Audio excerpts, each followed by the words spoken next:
Vous l'avez remarqué, David n'est pas là. Et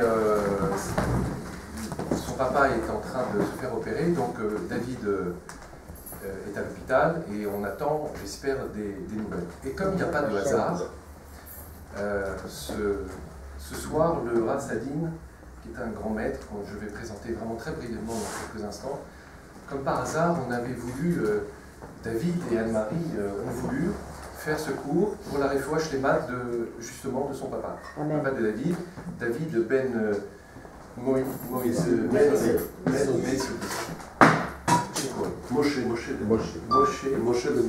Ben Messoudi. Donc c'est en ce sens que ce cours a été organisé. David m'a demandé,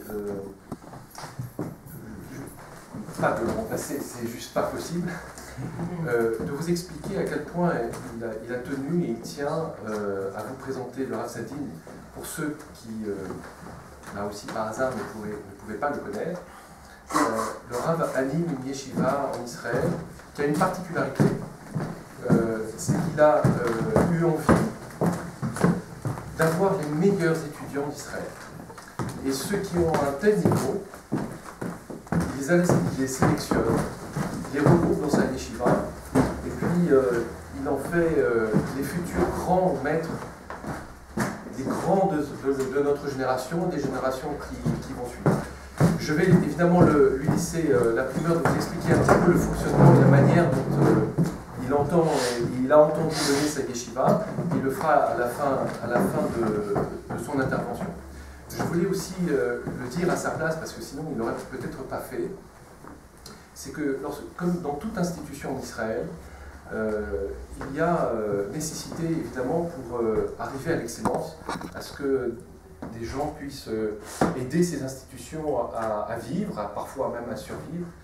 Et pour ceux qui auraient envie ou encore des disponibilités, malgré toutes les sollicitations qu'on subit tous, je pense que vous serez très sensibles à la qualité, à l'excellence du travail de cette yeshiva.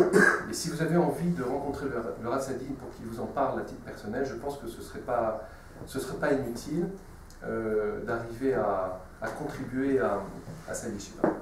Voilà, le thème de ce soir c'est la prière, je crois. Hein. Oui. Et donc, sans plus tarder, comme dirait mon ami David, je vous laisse la parole. Ouais, bonsoir. Merci d'être venus si nombreux parce que c'est un thème pas facile. Quand David m'a dit j'aimerais qu'on parle de la prière, c'est qu'un thème qui n'est pas forcément, qui n'attire pas beaucoup de gens parce qu'on a beaucoup perdu l'habitude de prier. Donc, bon, Rachel, je vois que comme vous l'avez dit, il n'y a pas de hasard. Donc, si c'est effectivement ce soir, actuellement, le père de David Moshe, Ben Massoudi, qui est en train de se faire opérer sur la table d'opération, et qu'on va parler de la prière. Donc, nos prières avant tout vont vers lui, vers Dieu, en pensant à lui, en pensant qu'il est une réfoua shléma, une guérison complète, et que l'opération se passe le mieux possible. Et que si Dieu veut, on entend des belles nouvelles à la fin du cours, on ait un message, tout s'est bien passé, c'est Bézrat attaché. Donc on va parler de la prière. Et vous savez que la prière, c'est une question pas évidente, dans la mesure où notre tfila, ce qu'on appelle notre prière, s'articule fondamentalement sur ce qu'on appelle le Shmoné Esrei. Autour, le Shema Israël, quand on fait Shema Israël, ce n'est pas une prière. Shema Israël, c'est le fait de recevoir sur soi le joug céleste. On dit aussi des psaumes, qui sont des louanges à Dieu, mais ce n'est pas une prière.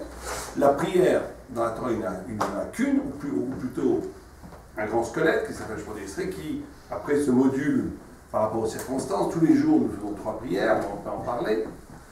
3 fois le même Shmoné Esrei. Et à Shabbat, on rajoute le Moussaf, on fait une prière de Shabbat, Yom Tov à Yom Tov, etc., etc. Mais en réalité, ce n'est que les moments où on est silencieux, dans les où on prie debout face à Dieu. C'est aussi une des caractéristiques de la prière juive, qui ne se fait ni couché, ni à genoux, mais debout face à Dieu. Et c'est très lié à l'épreuve que Abraham a subie de la Brit Mila, où une fois que, après la circoncision, le réflexe humain de prier à genoux ou couché en cachant une partie peut-être honteuse du corps n'est plus une partie honteuse du corps, dans la mesure où la Brit Mila, la circoncision, a rédimé, a sanctifié la totalité du corps, et le juif, ou l'Israël, ça veut dire toute personne Israël, vous savez, c'est pas simplement dit comme simplement peuple juif. Le Talmud dit tout celui qui combat l'idolâtrie s'appelle Israël. Très bien. En tout cas, il y a une dimension de l'humanité incarnée par le peuple juif, mais qui excède le peuple juif, qui s'appelle cette notion d'Israël peut prier debout face à Dieu, au sens où il peut se tenir sans honte dans la totalité de son humanité, à tous les niveaux du corps, face à Dieu en priant. C'est un des moments les plus intenses, les plus solennels de la journée où, dans le silence, pratiquement, puisqu'on murmure les phrases, quand on fait la tfila, on s'adresse à Dieu.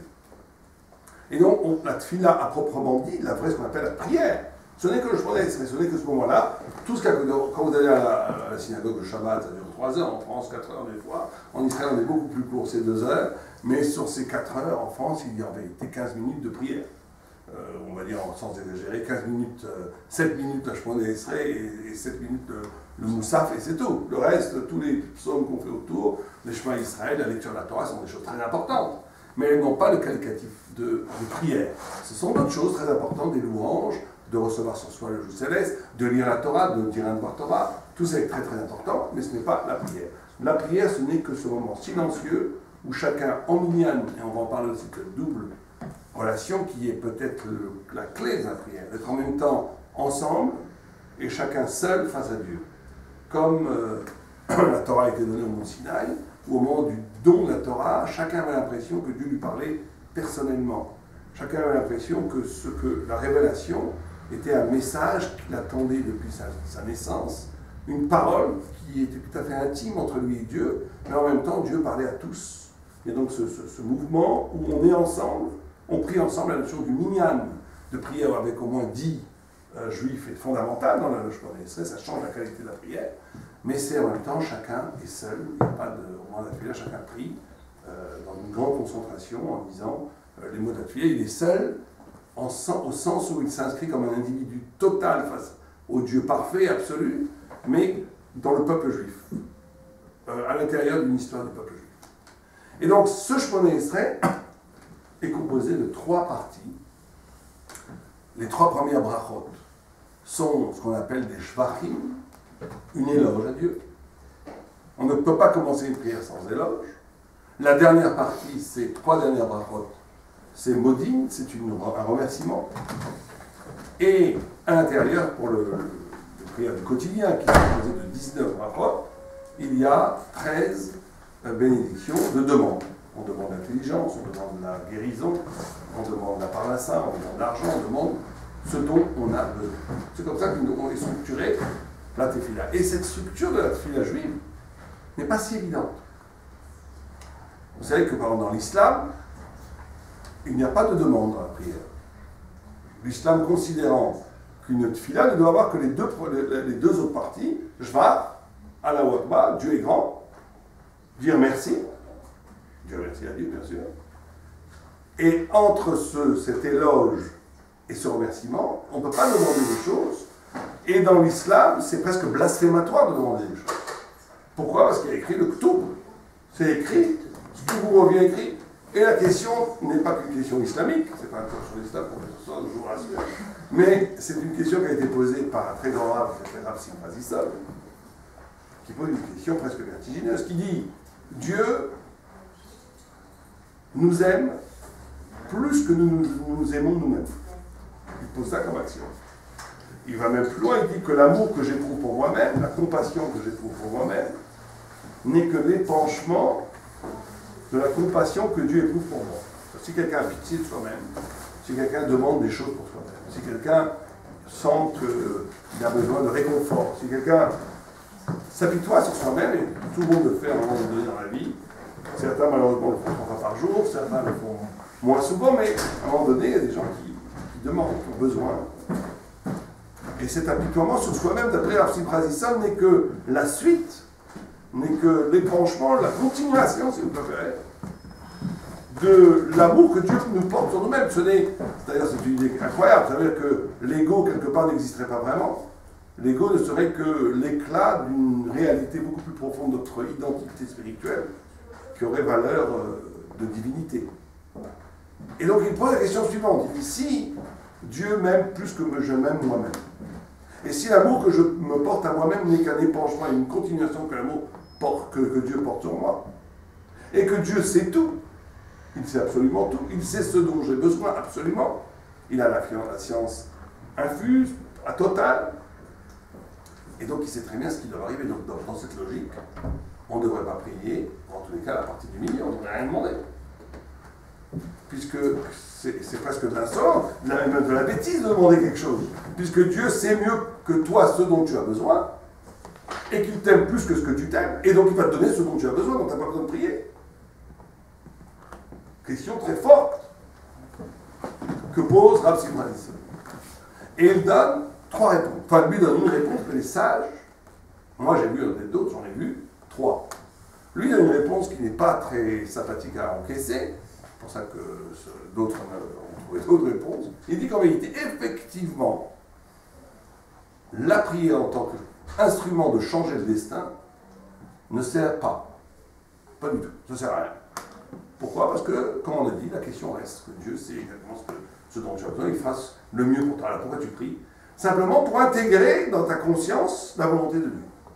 Pour échapper à ce qu'il appelle le sibab et soubab, la logique d'une cause et d'effet, où tu croirais que si tu plantes une graine, tu vas récolter un arbre qui va donner des fruits. Pour casser avec cette conscience imposée par la logique externe que dégagent les phénomènes de la nature, tu pries, tu plantes ton arbre, il se passe bien, tu dis merci mon Dieu. Mais en vérité, c'était déjà premièrement que tu pries que l'arbre allait se passer bien ou pas bien. Réponse très dure à encaisser, parce que ça veut dire que je prie pour rien. C'est presque je prie juste pour moi-même. C'est une sorte de travail de la conscience, de se relier l'existence, la vie, à Dieu. Mais en vérité, ça ne sert à rien. Ça ne sert à rien, après cette réponse-là, après si moi dit ça. Beaucoup de très grands maîtres, surtout chassidiques, kabbalistiques et d'autres, n'ont absolument pas accepté cette réponse, en disant qu'on a, même dans la Bible elle-même, on voit qu'Abraham prie, discute avec Dieu et essaie d'infléchir sa décision par rapport aux villes de Sodome et de Gomorrhe. On voit qu'Abraham prie pour avoir des enfants et que ça a changé peut-être. En tous les cas, il n'accepte absolument pas cette réponse, alors revient la question. Il y a donc une vue, il faut savoir que dans le judaïsme, dans la Torah, il y a une vue qui pense comme ça, que prier ne sert à rien objectivement, il ne sert que subjectivement à éveiller la conscience que tout vient de Dieu. Il y a une vue comme ça. Il y a une deuxième vue qui dit non, ça sert. Pourquoi? Très simple. Acceptant la question, en disant mais quand même, Dieu il sait mieux que toi, pourquoi tu pries? Il dit oui, mais quand tu pries, la prière est avant tout un instrument d'élévation spirituelle. Le fait de s'arracher de la nature. Donc ça change ton destin. Et là, ça va très loin. Ça va très très loin. Vous savez qu'il y a une très grande discussion entre Maïmonide et Nachmanide. Est-ce que Dieu fait tout? C'est une question profonde. Je prends cette photo, c'est la photo de notre yeshiva, notre collège, je la prends, et si je la lâche, elle va tomber. Vous êtes d'accord avec moi? Elle va oui tomber. Elle est tombée. Est-ce que cette chute est faite par Dieu? Ou c'est la loi de la gravité universelle qui le fait? Qu'est-ce que vous en pensez? Donc un peu participer, il y a un plus grand mérite d'étude quand on participe. Est-ce que d'après vous, c'est Dieu qui fait le mouvement ou c'est la gravité universelle? Mais la gravité, c'est Dieu. Mais bien sûr, Dieu a tout créé et il insuffle l'énergie dans toute chose.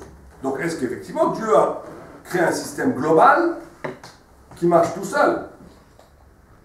Ou non? Il inscrit sa volonté dans chaque mouvement physique. Qu'est-ce que vous en pensez? Il vaut mieux penser comme ça. Il vaut mieux penser comme ça. Bon, en tout cas, vous pouvez dire les deux, parce que c'est une très grande, ce qu'on appelle marloquette. Vous savez, dans la Torah, la Torah est composée de oral, de discussion. Et la Torah, dans le Talmud, un des secrets du Talmud, c'est toujours de présenter des contraires. Et c'est ce dépassement des contraires qui arrive au vrai concept. Vous n'avez pas de grandes questions dans le Talmud, aucune. Moi, j'en connais pas, en tout cas. Aucune. À part qu'il ne faut pas assassiner les enfants ou pour les choses, c'est pas des grandes questions. Il y a des évidents, à part les évidents, des grandes questions où il faut réfléchir, qui n'ont pas composé de au moins 2 opinions, très souvent 3, 4, 5. Qui ne sont pas des opinions, qui sont des facettes pour appréhender cette vérité révélée qu'est la Torah Et tous les études qu'on fait d'ailleurs dans les chibotes et dans le collège, c'est d'arriver à pouvoir inscrire, comprendre ces différents concepts, ces positions conceptuelles qui sont inscrits, sertis dans le diamant talmudique, et d'essayer après de voir comment tout ça fait un sens qui intègre les différentes questions. C'est l'altérité et les différences extraordinaires de point de vue. Il n'y a pratiquement aucune idée qui n'est pas abordée dans le Talmud et qui n'est pas abordée de cette façon-là.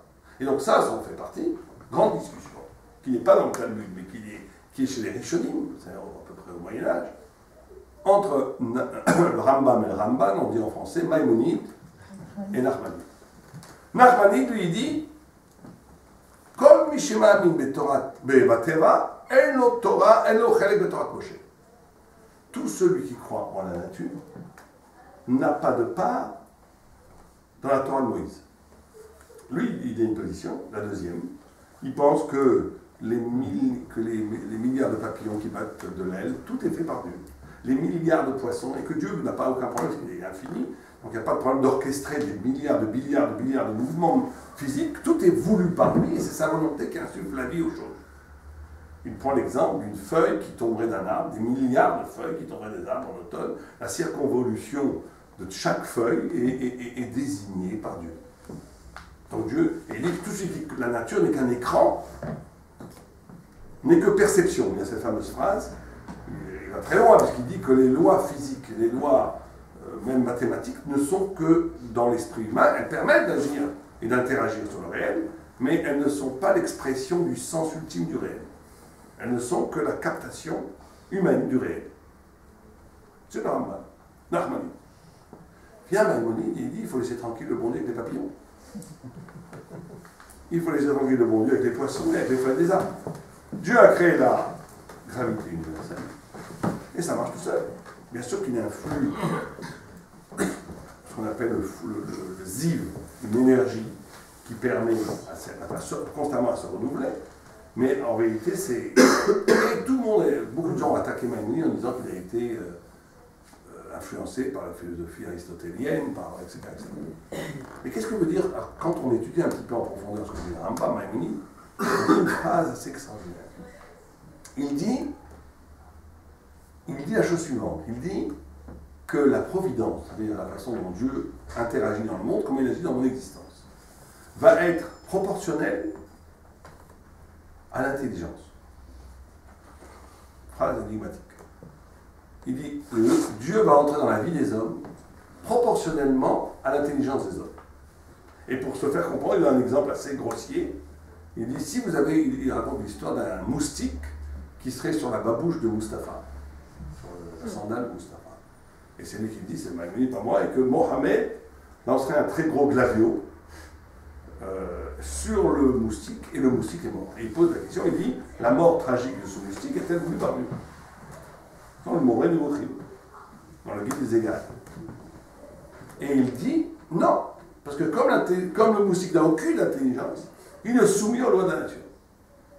Et n'échappe aux lois de la nature que celui qui casse, précisément, avec un comportement calqué sur la nature. En d'autres termes, le Rambam considère qu'il y a un certain niveau dans le monde qui est réglé par le mazal, qu'on appelle le mazal en hébreu, le destin, le ktub, et que ce n'est que la personne qui est capable de casser avec les mécaniques naturelles, psychologiques, économiques, sociologiques, qui est capable de s'arracher à un processus justement prédictif, où c'était sûr que tu allais agir comme ça, qui te rend humain, qui t'arrache de la nature, qui renverse le mazal, qui renverse le destin. Je vous donne un exemple très simple. Imaginons quelqu'un très fatigué, qui rentre du travail chez soi. Il dit d'ailleurs à Miller que l'essence de rompre avec la nature, c'est de ne pas réagir. Ne pas réagir. L'homme, l'animalité humaine, c'est la réaction. Imaginez sourire à quelqu'un pendant une demi-heure, pendant 5 minutes même, sourire avec un large sourire, et bien au bout de 2 minutes, il va vous sourire. Essayez dans le métro, vous allez voir, ça marche. C'est réactif, c'est comme ça. Faites la tête à quelqu'un pendant 2 minutes, une tête comme ça, féroce et méchant, mais vous faites la tête féroce, c'est comme ça. L'animal, si vous lui donnez un coup, il vous mord, vous lui donnez un sucre, il vous lèche. C'est comme ça. Ne pas réagir, c'est s'arracher à la nature. Imaginons quelqu'un qui est très fatigué, qui est rentré du travail, qui veut prendre une douche, qui veut maintenant boire son petit thé, qui veut être tranquille, qui ne veut pas être dérangé, qui a besoin d'être tranquille. C'est la nature qui parle. Et au moment le plus relaxant, frappe à la porte quelqu'un, un voisin ou une voisine, qui a besoin d'attention parce que c'est des problèmes avec sa fille, et cette personne n'a pas d'argent, n'a pas d'influence, n'a pas de quoi, elle ne va rien apporter, rien que des ennuis. La nature, en moi, dit Valérie Satanas, madame, revenez demain, pas maintenant, je ne peux pas, j'ai besoin d'être tranquille, je ne peux pas. C'est le Netzah. Non, c'est pas le Netzah, c'est la nature. C'est normal. On va dire c'est normal, je ne peux pas maintenant. Notre petite voix en soi dit mais cette personne a besoin d'attention, elle a besoin d'aide, elle a besoin de moi. Et je l'ouvre la porte, je lui offre une tasse de thé, je reste avec elle pendant une heure, elle ressort avec un sourire. Celui qui fait ça, Dieu le prend, l'arrache de la nature. Et tous les renversements du destin, et toutes les brachot, toutes les bénédictions, tout arrive. Prier d'après cette deuxième vue serait cette capacité de casser, de se mettre dans un état spirituel où justement je m'arrache d'une psychologie structurée par la vie. Quand on dit nature, c'est pas la jungle. La nature, la société est un prolongement de la nature. La société, surtout dans tous les modèles économiques, le capitalisme l'assume, puisqu'il dit c'est pratiquement la loi libérale étant c'est la loi du plus fort, la loi du plus intelligent, la loi qui dessus qui sait mieux y faire, etc. On fait à côté pour éviter les dommages collatéraux trop importants des aides sociales, mais la machine économique, elle marche à partir d'un principe naturel de la concurrence. Comme la nature. Les autres modèles économiques, qui ont voulu dépasser ça, ça n'a pas marché. Et en réalité, c'était aussi une autre façon d'exploiter l'homme par l'homme, mais avec une façade égalitaire. On sait très bien que ça n'a jamais marché. C'est comme ça. Et donc, l'idée, c'est qu'on peut être structuré par la nature, on peut être structuré par une société qui est profondément naturelle.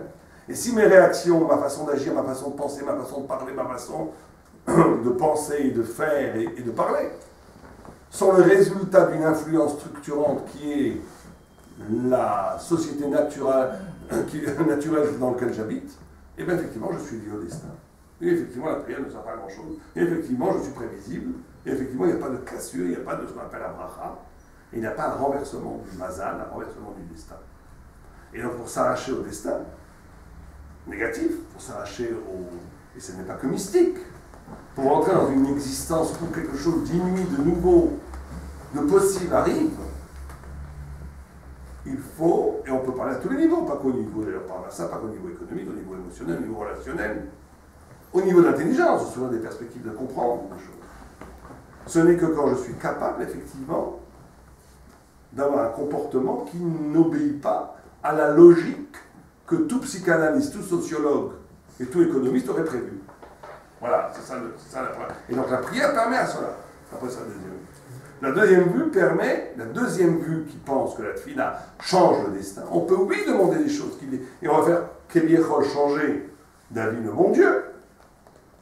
Parce qu'à ce moment-là, par la prière, je me définis plus comme un être défini par l'environnement, mais je me définis comme un être face à Dieu. D'où l'aspect de dépouillement total au moment de la tfila, de la prière.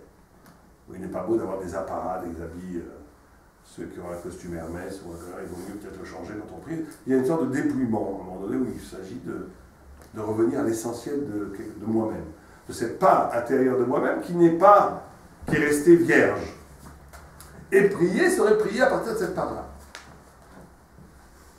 Alors il y a une troisième vue qui elle dit que non, alors, elle combine un peu les deux premières. Elle dit c'était prévu, mais tu ne l'auras que si tu demandes. Une sorte comme les enfants, on en a à manger, mais tu ne l'auras que si tu demandes. C'est une relation la prière.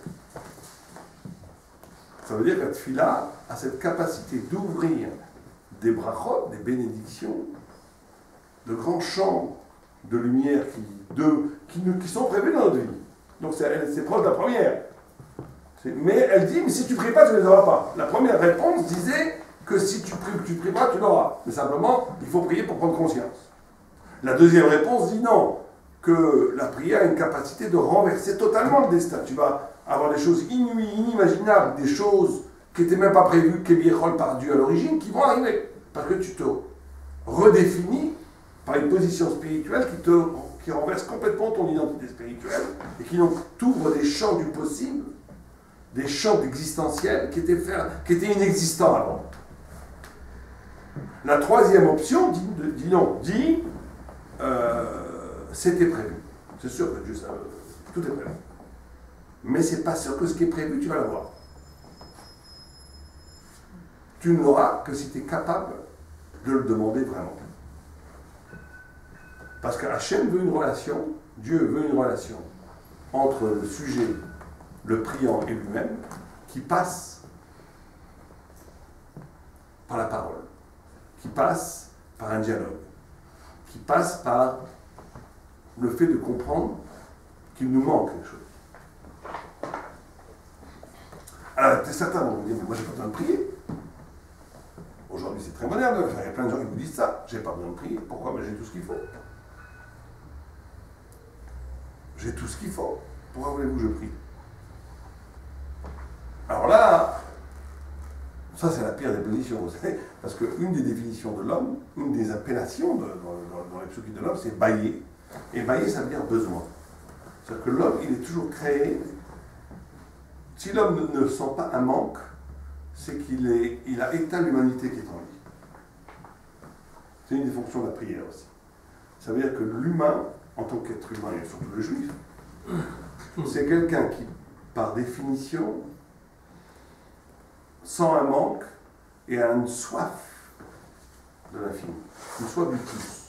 C'est que Adam, en hébreu, Adam, c'est l'anagramme, c'est les mêmes lettres que quoi? Les mêmes lettres que Méod. Méod, ça veut dire beaucoup, plus. L'homme, un homme, c'est pour ça que dans la Torah, on voit que les tzadikim, plus ils étudient, plus ils veulent grandir, plus ils grandissent, plus ils grandissent. Plus ils connaissent, plus ils veulent connaître. Moshe Rabbeinu, qui a 120 ans, qui a sorti le peuple juif d'Égypte, qui a eu la révélation la plus extraordinaire de tous les temps, dans le passé, dans le futur et dans le présent. Jamais quelqu'un n'a vu ce qu'a vu Moshe Rabbeinu. Il sait que l'attend après la mort, à 120 ans, le plus beau des paradis. Il a tout fait, c'est l'homme parfait. Au moment de mourir, Vaïtranan, 515 prières, il prie Dieu pour continuer à vivre. Pour continuer à vivre. Pourquoi pas? Parce qu'il a peur de la mort. Parce qu'il veut encore grandir. Il veut encore s'approcher. Encore plus de l'infini. Quelque chose de tout à fait paradoxal. Plus quelqu'un est grand en savoir, plus il a soif du savoir. Plus quelqu'un est petit, moins il a soif de savoir. Le contentement, c'est le contraire de l'humanité. Et donc, on nous dit ici, vous savez que c'est une des raisons laquelle vous savez qu'il y a une raison. Pourquoi l'homme s'habille? Tout à fait curieux. Léo Strauss il a prouvé, il a remarqué qu'aucune, même les sociétés les plus primitives, sont toujours couverts. Et même ceux qui ne s'habillaient pas, ils mettaient de la pâture. En Amazonie, etc. C'est très étonnant. Pourquoi est-ce que l'homme s'habille? Pourquoi est-ce qu'on irait, et même nous, on pourrait se poser la question, pourquoi est-ce qu'on n'irait pas tout nu dans la rue tout le temps? Quand il fait froid, d'accord, mais quand il fait chaud, pourquoi pas? Quel problème? C'est d'un point de vue thoraïque, d'un point de vue essentiel. D'où vient qu'on doit s'habiller? Quelqu'un a une idée? C'est un masque. C'est un masque. Et pourquoi faudrait-il ce masque? Parce que nous jouons des jeux de rôle. C'est pas oui. Oui, non, c'est sûr ce que vous dites, mais la question est encore, il faut peut-être un petit peu aller au-delà et dire pourquoi est-ce que nous jouons ces jeux de rôle? D'où vient le fait qu'il faut se masquer, effectivement? Pour rester dans son individualité. Par pudeur. Par pudeur. D'où viendrait cette pudeur? Pour laisser à l'autre une part d'altérité. Oui. Mais dit le Maharal de Prague, dans le sens que vous avez dit hier, vous avez dit aussi la notion du péché avant, que la notion de s'habiller, du masque, de se cacher, de pudeur, de honte. Il dit, je n'ai jamais rencontré un homme qui avait de la pudeur et qui ne soit pas intelligent. Et je n'ai jamais rencontré quelqu'un d'idiot qui ne soit pas impudique. Il lit les deux. Après, sur un rapport, on peut être nudiste et avoir un QI extraordinaire, et on peut être très religieux, caché, et être complètement idiot. Non, non, non, il est lié. Pourquoi est-ce qu'il dit la racine même de l'intelligence, c'est de comprendre mon imperfection. Et d'afficher une perfection quand je suis... Il n'y a rien de plus ridicule qu'un homme qui affiche une perfection quand il est imparfait. Il n'y a rien de plus bête, pour prendre des mots là. Donc la notion de s'habiller, de se cacher, c'est une notion, une conscience universelle chez l'homme, qui date justement de la faute. Avant, Adam et Chava étaient parfaits, donc ils n'avaient pas besoin de se cacher. Ils étaient parfaits, même le corps était parfait, tout était parfait, donc il n'y avait pas besoin de se cacher. À partir de la faute, donc c'est pas juste une question morale, on a fait une faute, on est puni, on se cache. Non, c'est que cette faute a fait une chute ontologique, une chute de niveau essentiel dans l'homme, et que cette chute n'est rédimée, n'est récupérée que si j'ai encore l'espoir et l'espérance de la fameuse principe théorique du tikkun, de la réparation. Si je n'ai pas désespéré de la grandeur perdue, je suis encore lié à cette grandeur. Si quelqu'un a complètement, n'espère plus jamais retrouver cette grandeur, qu'il s'assume dans sa déchéance, totalement, eh ben, il est complètement coupé de ce qu'il y avait avant la déchéance. Et donc la pudeur, qui est inscrite dans l'identité humaine, c'est la conscience ou l'inconscience, au plus profond de la conscience humaine, d'une imperfection ontologique dans l'homme, mais qui renvoie à une perfection. Parce que si j'ai la conscience de l'imperfection, une vache, elle n'a pas du tout, elle n'a aucun problème, parce qu'elle est totale, elle est parfaite. Il ne faut pas habiller les petits chiens ils sont très bien, ils sont parfaits. Il ne faut pas les habiller. En 16e, la nuit, on habille beaucoup les petits chiens. Il ne faut pas, ils sont parfaits. Ils n'ont pas besoin de se cacher.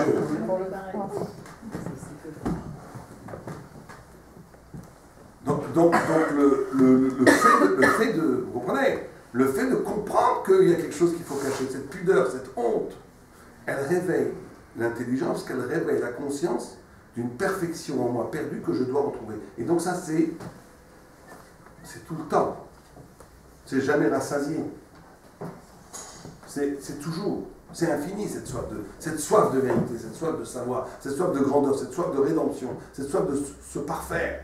Toujours. Elle grandit, plus je touche à cet infini, plus le creux s'approfondit en moi. Plus je reste au niveau de la coquille la plus bête de la vie, mais ben moi, plus c'est des choses, des idées, des dimensions qui m'échappent complètement. Donc ça va ensemble. Bon, ça t'impose la question, parce que là, comment se fait-il qu'on ne couvre pas le visage? La burqa, c'est pas du tout la burqa. Donc la réponse, elle va de soi. La réponse, c'est quoi alors? C'est que le visage, il est parfait. Parce que le visage, c'est le reflet de l'âme. Comme le visage est le reflet de l'âme n'est jamais dégradée.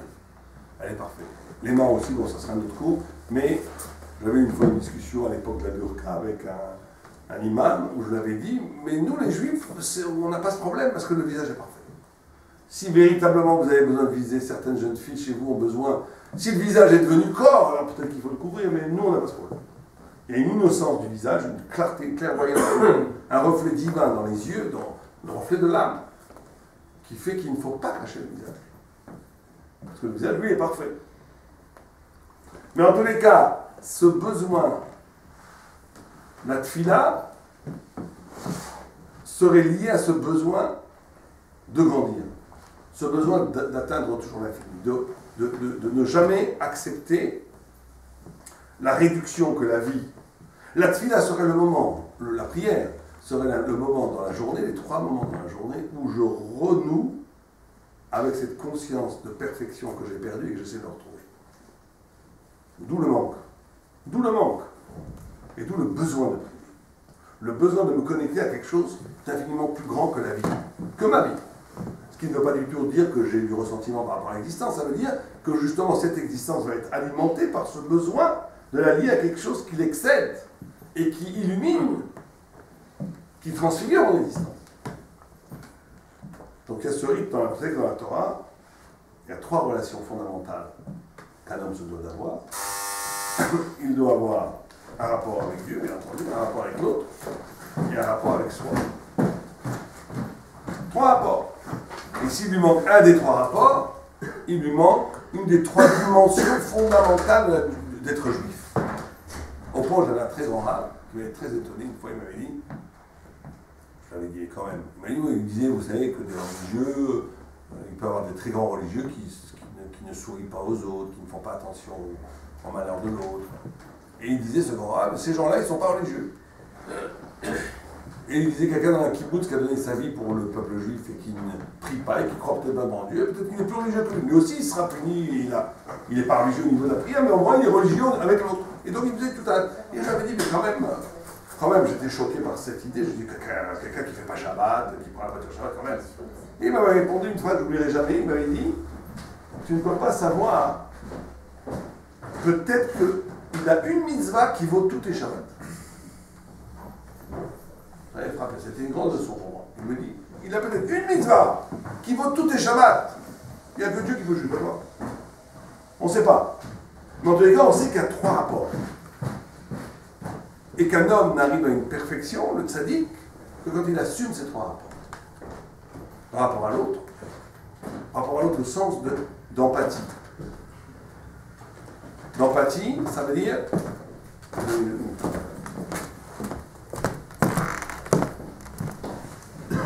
c'est-à-dire la capacité d'éprouver et de sentir le malheur et le bonheur de l'autre. Très important, malheur et bonheur de l'autre. C'est ça la vraie empathie. Une fois, on avait fait un cours sur l'empathie pendant 1 heure. Une jeune fille est venue me voir en me disant, mais en expliquant que plus quelqu'un est grand, plus quelqu'un est capable d'empathie. C'est un des critères de la grandeur dans le judaïsme. Katan en hébreu a pour racine étymologique katoua. Katoua, ça veut dire coupé. Il n'est que dans lui. Il est incapable de communiquer, incapable d'être avec l'autre, incapable d'éprouver ce que l'autre éprouve. C'est la petitesse, hein. Vous savez, le winner à Wall Street qui pense qu'à lui a fait la fortune et tout, qui est vu comme un héros pour la Torah, c'est le petit, le raté. C'est ce qu'on appelle avoir raté sa vie. Ah, on le met dans les magazines, c'est l'homme de l'année, c'est un raté. Pourquoi c'est un raté? Parce qu'il n'a pas assumé cette dimension humaine du tout. Il a raté sa vie. Et donc, cette notion d'empathie, c'est le rapport à l'autre, aussi bien dans le bonheur que dans être capable d'éprouver la joie de l'autre et éprouver le malheur de l'autre. Une fois, on avait fait un cours pour ça, et une jeune fille m'a dit, mais je suis une très grande sadéquette. Déjà qu'elle a dit ça, je dis, c'est pas une sadéquette, une très grande juste. Je lui dis, pourquoi mademoiselle? Elle me dit, parce que moi, quand mes copines, elles pleurent, je pleure encore plus qu'elles, quand ça va. Mais quand quelque chose de bien leur arrive d'être contente, elle était honnête, mais non. Je disais encore après l'empathie. L'empathie, c'est pas juste. C'était une projection de sa propre valeur sur les autres. L'empathie, c'est véritablement être capable de se dédoubler dans le fait que je suis joyeux pour un autre. C'est très difficile, c'est pas évident. La nature, elle fait que quand l'autre gagne l'auto, il dit, c'est pas moi. Et quand on tombe une brique sur quelqu'un d'autre, il dit, bah, super, c'est pas moi. C'est la nature, c'est normal.